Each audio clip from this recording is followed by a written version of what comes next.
சமூக வலைத்தள உறவுகள் அனைவருக்கும் அஸ்ஸலாமு அலைக்கும் வரஹ்மத்துல்லாஹி வபரகாத்துஹு. இன்னும் ஒரு முக்கியமான விடயத்தை உங்களோடு பகிர்ந்து கொள்ளலாம் என எண்ணுகிறேன்.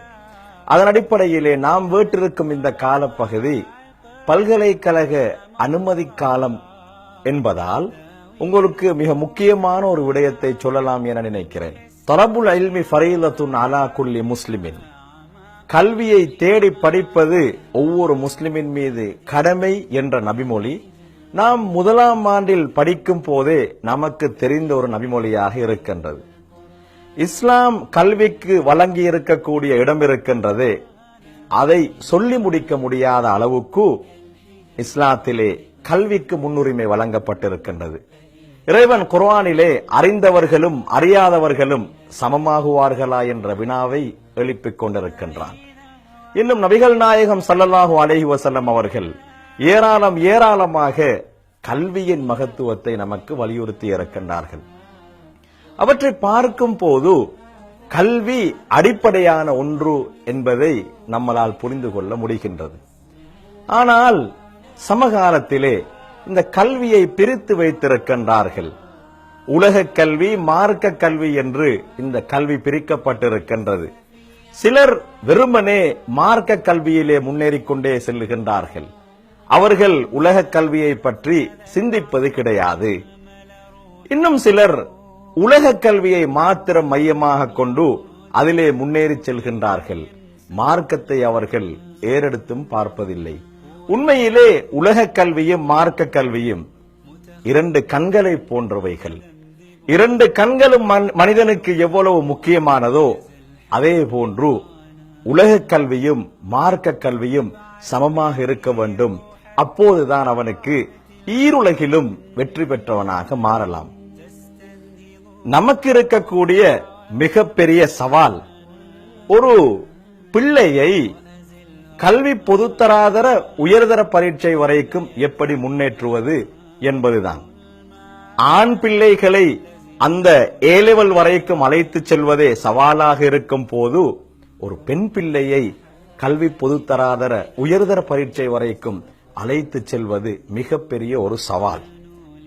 அதன் அடிப்படையிலே நாம் வீட்டிருக்கக்கூடிய இந்த காலப்பகுதியில்தான் பல்கலைக்கழகத்திற்கான அட்மிஷன் ஆரம்பிக்கப்பட்டிருக்கின்றது.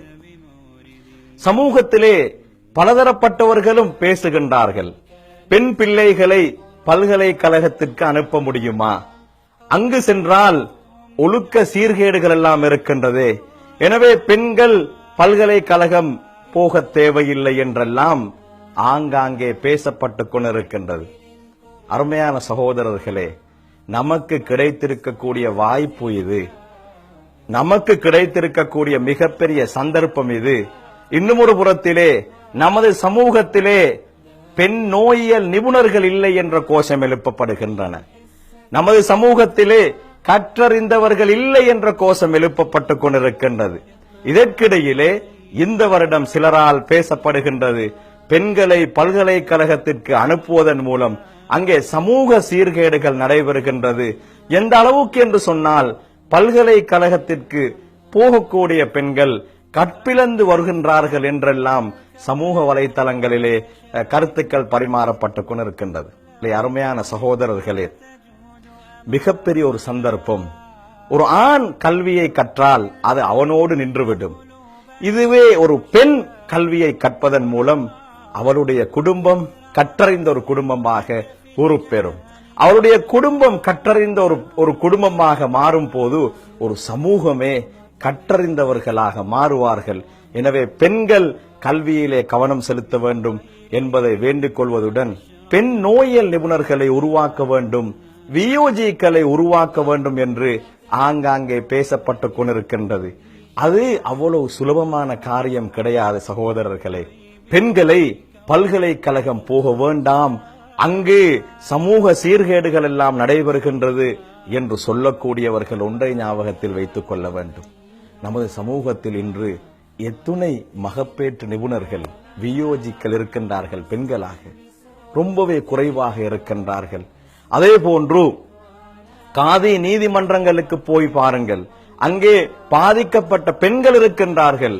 அவர்கள் தங்களுடைய நியாயங்களை சொல்வதற்கு பெண் கவுன்சிலர்கள் இல்லாமல் இருக்கின்றார்கள். அதன் அடிப்படையிலே எல்லா துறைகளும் பெண்கள் முன்னேற வேண்டும். குறிப்பாக நாம் நம்முடைய பெண்களை கண்ணியமாக ஒழுக்கமாக அவர்களை நாம் வளர்க்குகின்றோம். நம்முடைய பெண் பிள்ளைகளை வளர்க்குகின்றோம். அவர்கள் வளர்ந்து பெரிதாகியவுடன் அவர்கள் முழுமையான ஃபர்தாவை அணிந்து கொள்கின்றார்கள். அவர்கள் பக்குவமாக இருக்கின்றார்கள். ஆனால் துரதிர்ஷ்டவசமாக அவர்கள் மகப்பேற்றின் போது யாரிடத்திலே போய் தம்மை காட்டுகின்றார்கள்? எனவே சமூகத்திற்கு பெண் நோயியல் நிபுணர்கள், குறிப்பாக மகப்பேற்று நிபுணர்கள், வியோஜிக்களாக நமது பெண்கள் வர வேண்டும். அது அவ்வளவு சுலபமான காரியம் கிடையாது. குறைந்தபட்சம் கல்வி பொதுத்தராதர உயர்தர பரீட்சையிலே விஞ்ஞான பிரிவிலே சிறப்பு சித்தி அடைய வேண்டும். அப்போது அந்த பெண்ணுக்கு வயது 19 இருக்கும். அதற்கு பின்னால் ஒரு வருடம் யூனிவர்சிட்டி அட்மிஷனுக்காக வேண்டி காத்திருக்க வேண்டும். அப்போது அவளுக்கு 20 வயது பூர்த்தி அடைந்துவிடும். பல்கலைக்கழக அனுமதி கிடைத்ததற்கு பின்னால் அவள் இரவிரவாக படிக்க வேண்டும். மாதத்தில் ஒரு முறை பரீட்சை நடக்கும். தினம்தோறும் அவள் பிராக்டிஸ் பண்ண வேண்டும். இரவிலே விழித்திருந்து பேஷண்ட் மானிட்டர் செய்ய வேண்டும். இப்படி அவள் 6 வருடங்கள் படிக்க வேண்டும். அப்பொழுது அவளுக்கு 26 வயது பூர்த்தி அடைந்து விடும். அதற்கு பின்னால் இன்டர்ன்ஷிப் 1 வருடம். அப்பொழுது அவளுக்கு 27 வயதாகிவிடும்.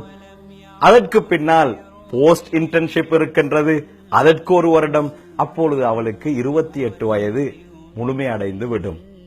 அதற்கு பின்னால் அவள் போஸ்ட் கிராஜுவேட் எக்ஸாமினேஷனுக்கு அவள் விண்ணப்பிக்க வேண்டும். அப்பொழுது அவளுக்கு 29 வயதாகிவிடும். போஸ்ட் கிராஜுவேஷன் பரீட்சை இருக்கின்றது. அது அவ்வளவு சுலபமானதல்ல. ஏறத்தாழ 200 வைத்தியர்கள் அந்த பரீட்சைக்கு தோற்றுவித்தால் 10 அல்லது 15 வைத்தியர்கள் தான் தெரிவு செய்யப்படுவார்கள். அவ்வாறு தெரிவு செய்யப்படக்கூடிய அந்த 10 15 வைத்தியர்கள் அவர்கள் சுமார் இன்னும் 2-3 வருடங்கள் கடுமையாக உழைக்க வேண்டும். எந்த அளவுக்கு என்று சொன்னால் இன்டர்ன்ஷிப்பை விட கடுமையாக அவர்கள் உழைத்தால்தான் அவர்களுக்கு 3 வருடங்களுக்கு பின்னால் பார்ட் 2 பரீட்சையை செய்வதற்குரிய சந்தர்ப்பம் கிடைக்கும். அதற்கு பின்னால் அவர்கள் அதிலும் கடுமையாக பிராக்டிஸ் பண்ண வேண்டும். அதற்கு பின்னால் தான் அவர்களுக்கு சாதாரணமாக கன்சல்டன் ஆவதற்குரிய அந்த சந்தர்ப்பம் உருவாகும். எனவே இந்த மகப்பேற்று நிபுணராக ஒரு பெண்ணை நாம் தயாரிக்கும் போது குறைந்தபட்சம் 37 வருடங்கள் நாம் காத்திருக்க வேண்டிய தேவை இருக்கின்றது. சிந்தித்து பாருங்கள், சுலபமான காரியமா? இது ஒரு குடும்பத்தால் செய்ய முடியுமா? இதனால் பெண் பிள்ளைகளை பெற்றெடுத்த தாய்மார்கள் சிந்திக்கின்றார்கள் 2 விடயங்களை. முதலாவதாக, அந்த பெண் எவ்வளவு திறமையான பெண்ணாக இருந்தாலும் கல்வி பொதுத்தராதர சாதாரண தரம் அல்லது உயர்தரம் படித்து முடித்தவுடன் உடனடியாக அவளுக்கு திருமணத்தை முடித்துக் கொடுக்க வேண்டும் என்ற தீர்மானத்திற்கு வருகின்றார்கள். அதற்குரிய காரணம், என்னத்தை படிச்சாலும் இறுதியிலே குசினிக்குத்தானே நீ போக வேண்டும். அதனால் உன்னுடைய படிப்பை நிறுத்திக் கொண்டு நீ இதோடு திருமணத்தில் இணைந்து விடு என்று அவர்கள் திருமணத்தை முடித்து வைத்து விடுகின்றார்கள். இரண்டாவது காரணம், அப்படி திறமையாக அந்த பெண் பிள்ளையை படிக்க வைத்தாலும் அவர்கள் சிந்திக்கின்றார்கள், அவள் படித்து அவளுடைய கிராஜுவேஷனை எடுத்துக்கொண்டு வரக்கூடிய நேரத்திலே அவளுக்கு தகுதியான மாப்பிள்ளையை எங்கு போய் தேடுவது? படித்த மாப்பிள்ளை வேண்டும் அல்லவா? எனவே நமது சமூகத்தில் அப்படியான மாப்பிள்ளைகள் குறைவாக இருப்பதனால் அந்த பெற்றோர்கள் எவ்வளவு திறமையான பிள்ளையாக இருந்தாலும் கல்வி பொதுத்தராதர உயர்தரத்தோடு நிறுத்திவிட முனைவார்கள். அதனால் ஒரு பெண் நோயியல் நிபுணரை, வியோஜியை உருவாக்குவது சமூக கடமை. இது ஒரு ஃபர்து கிஃபாயாவை போன்றது. ஒவ்வொரு ஊரிலும் இது செய்யப்பட வேண்டும். செய்யாவிட்டால் அந்த ஊர்வாசிகள் அனைவரும் அல்லாஹ்விடத்திலே ஜவாபுதாரிகளாக மாற வேண்டும் என்பதுதான் என்னுடைய தனிப்பட்ட கருத்து. எனவே கல்வி பொதுத்தராதர உயர்தர பரீட்சையிலே சிறப்பு சித்தி பெற்ற மாணவர்கள் உங்களுடைய ஊர்களிலே இருந்தால் அவர்களை இனங்கண்டு அவர்களுக்கு பல்கலைக்கழக அனுமதியை பெறுவதற்குரிய ஏற்பாடுகளை செய்து கொடுத்து, பொருளாதார வசதிகளை அவர்களுக்கு செய்து கொடுத்து, சமூகத்திற்கும் நாட்டுக்கும் பயனுள்ள பிரஜைகளாக நமது சகோதரிகளை மாற்ற வேண்டும் என்பதுதான் என்னுடைய தாழ்மையான வேண்டுகோள். அல்லாஹ் நம் அனைவருக்கும் அருள்பாலிப்பானாக. மீண்டும் ஒரு முக்கியமான சந்தர்ப்பத்தில் உங்கள் அனைவரையும் சந்திக்கின்றேன். அஸ்ஸலாமு அலைக்கும் வரஹ்மத்துல்லாஹி வபரகாத்துஹு.